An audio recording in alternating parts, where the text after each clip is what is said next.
Take, for instance, you. Take, for instance, me. Take, for instance, the fact that we were getting into trouble every other minute. Like the night you thought it would be cool to throw a chocolate bar into a hotel swimming pool, then point at it and yell, "Shit!"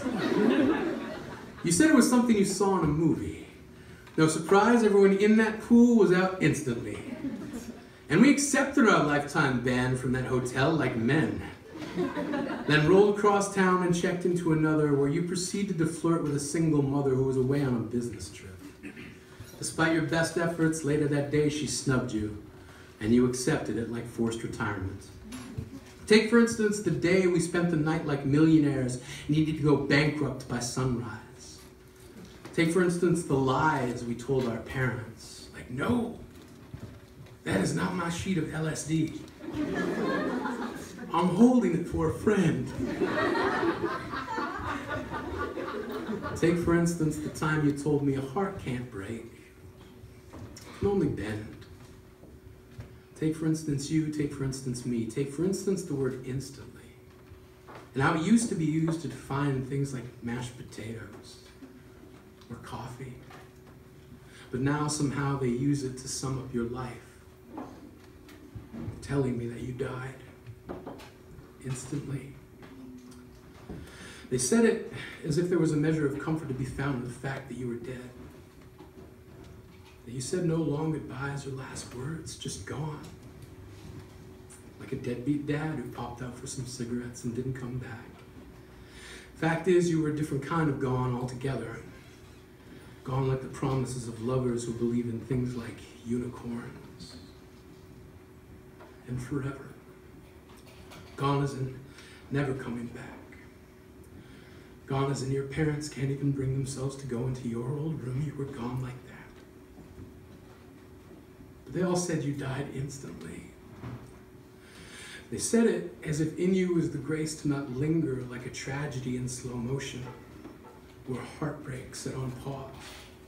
No slow cause of death for us all to deal with. They said it as if it was a relief, as if that's what you would have wanted. And I have seen machines push life into the bodies of people who would rather just go. And I know that's not something you would want. And I'm not saying that I knew you better than most, but I'm pretty sure you'd rather be alive. Like the night we decided to drive to the observatory, camped under the stars and got drunk. One beer in, you sunk into nostalgia like a love seat tailor-made for your body. Listed from memory the top 20 girls you never kissed, but always wanted to. Backwards, non-stop 20 through 2, you stopped at number 1 and said her name as if once upon a time you almost did. We were alive that night. We watched the dark bleed into twilight. Watched the sunrise, write novels on the backs of shiny black beetles and blades of grass. We read the day cover to cover in one sitting. Clouds splitting like lovers lost in a shuffle of trust and jealousy. We read our favorite lines out loud. Yours was, "If my father is ever proud of me, it will mean that in some small measure I have lived better than him." Mine was, "If my life is the whim of a dreamer, let them awake and remember the grand idea that I am."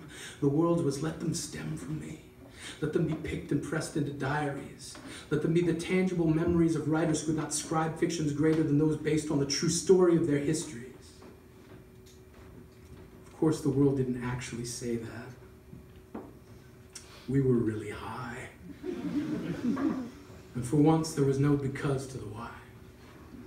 We spoke like liars, finally speaking truth. Each word a confessional booth where we recounted our sins, realizing the failures of our youth are what make up the beauty of our age. That every page turned cannot be rewritten, only reread. That every chapter we sped through needs to remain unedited, exposing our screw-ups like slips of the nipple on the evening news. We were never perfect.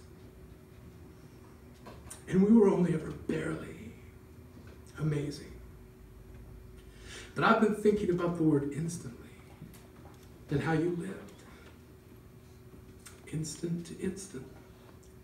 Take, for instance, the night we met. When you wiped the rain out of your face like sweat and said, "It's not raining. It's just the weather trying to look busy."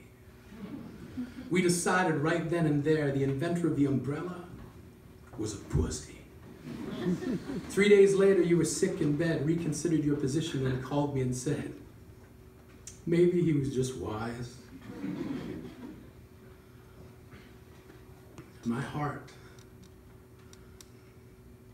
is bending. I keep rereading the ending of your life, expecting the next chapter. I expect laughter as if it was always there. I unexpect your death so hard that part of me believes I can make it not true.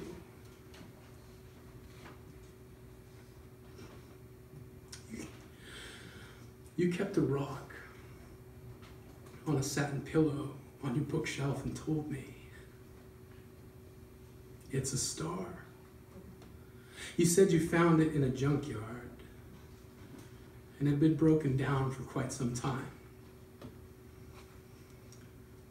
because too many people wished on it. And that's a lot of pressure for one little star. You are the smile I've kept secret, the Atari 4-bit hero of my youth. And at the funeral, your friends all looked at me as if to say, you're the writer.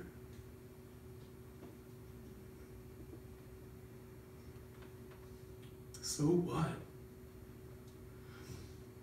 I knew him only as well as he knew me. And when you told me he was gone, I missed him